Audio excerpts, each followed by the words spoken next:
ক্যালেন্ডারের হিসেব বলছে শারদোৎসবে মেতে উঠতে এখনো ধৈর্য ধরে অপেক্ষা করতে হবে 2 মাস। তবে প্রস্তুতির জন্য তো বসে থাকা যায় না। বিভিন্ন সর্বজনীন পুজোয় যেমন এখন থেকেই থিম, প্যান্ডেল নিয়ে ভাবনা চিন্তা ও প্রস্তুতি একেবারে তুঙ্গে। উল্টোডাঙায় যেসব পুজোগুলি বছর বছর দর্শকদের চমক দিয়ে আসছে তার মধ্যে অন্যতম উল্টোডাঙায় পল্লী স্ট্রিট পুজো। এবছর তাদের পুজো ৭৭তম বর্ষে পদার্পণ করলো।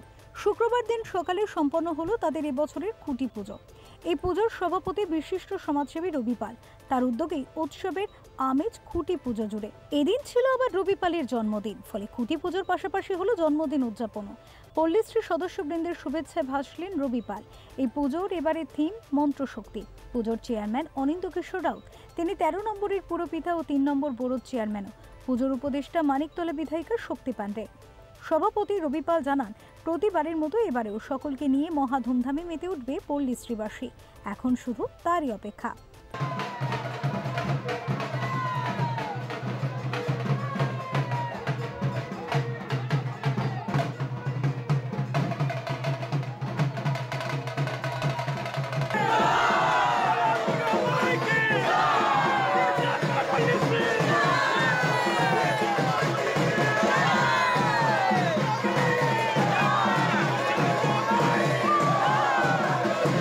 Bureau report, channel 10।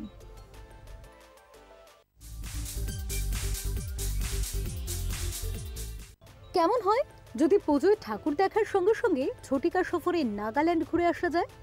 পাহাড় ঘেরা ভারতের অন্যতম ছোট রাজ্য নাগাল্যান্ড সাংস্কৃতিক বৈচিত্র্যে ভরপুর। সেই নাগাল্যান্ডে এবার যে থিম কামারডাঙ্গা সাধারণ দুর্গোৎসব সমিতি। বাগবাজারের সমসাময়িক প্রাচীনতম এই পুজো এবার ১০৬তম বর্ষে পা দিয়েছে। জাঁকজমক করে বৃহস্পতিবার হয়ে গেল তাদের খুঁটি পুজো। কলকাতার অন্যতম প্রাচীন অঞ্চল হচ্ছে এই কামারডাঙ্গা।